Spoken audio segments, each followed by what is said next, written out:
நிறைய பேருக்கு கோதுமை அல்வா ரொம்பவே பிடிக்கும். ஆனால் அந்த கோதுமை அல்வா செய்கிறதுக்கு பொறுமையும் இருக்காது, நிறைய பேருக்கு டைமும் இருக்காது.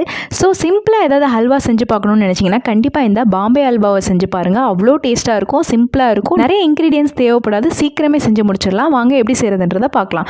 இதுக்கு ஃபஸ்ட்டு 50 கிராம் அளவுக்கு கார்ன்ஃப்ளவர் மாவு எடுத்துக்கலாம். அதுக்கு 2 கப் அளவுக்கு தண்ணி ஆட் பண்ணி நல்லா கட்டி படாமல் மிக்ஸ் பண்ணி வச்சுக்கோங்க. ஏன்னா கார்ன்ஃப்ளவர் சீக்கிரம் கட்டி பட்டுரும். அதுக்கப்புறம் இன்னொரு பாத்திரத்தில் 150 கிராம் அளவுக்கு சர்க்கரை ஆட் பண்ணிவிட்டு 2 கப் தண்ணி ஆட் பண்ணிவிட்டு நல்லா சுகர் கரையிற அளவுக்கு ரெடி பண்ணிட்டு 1/4 டீஸ்பூனுக்கும் கம்மியா ஆரஞ்சு ரெட் கலர் வந்து ஆட் பண்ணிக்கலாம். அதுக்கப்புறம் 1/4 டீஸ்பூன் அளவுக்கு ஏலக்காய் தூள். இப்போ நம்ம கரைச்சி வச்சிருக்க கார்ன்ஃப்ளவர் மாவை ஆட் பண்ணிக்கலாம்.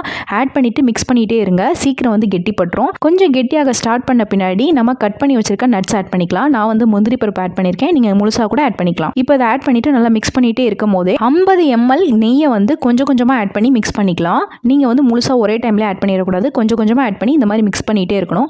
ஒரு 10 நிமிஷம் அந்த மாதிரி மிக்ஸ் பண்ணிட்டே இருந்தீங்கன்னா உங்களுக்கு வந்து கிளாஸி டெக்ஸ்சர் வந்து கிடைக்கும். நல்லா கண்ணாடி பதத்தில் பேன்ல ஒட்டாத அளவுக்கு ரெடி ஆகணும். இந்த மாதிரி ஃப்ளோயிங் கன்சிஸ்டன்சில கிளாஸி டெக்ஸ்சர்ல பேன்ல ஒட்டாத அளவுக்கு ரெடியான பின்னாடி ஸ்டவ் ஆஃப் பண்ணிக்கோங்க. இப்போ வந்து ஒரு கிளாஸ் பாக்ஸ் இல்லைனா டிஃபன் பாக்ஸ் இல்லைனா பிளேட், அதில் வந்து நெய் இல்லைனா எண்ணெயை வந்து இந்த மாதிரி ப்ரஷ் பண்ணி விட்டுட்டு உங்களுக்கு தேவையான நட்ஸை வந்து தூவி விட்டுக்கோங்க. இது வந்து ஆப்ஷனல் தான்.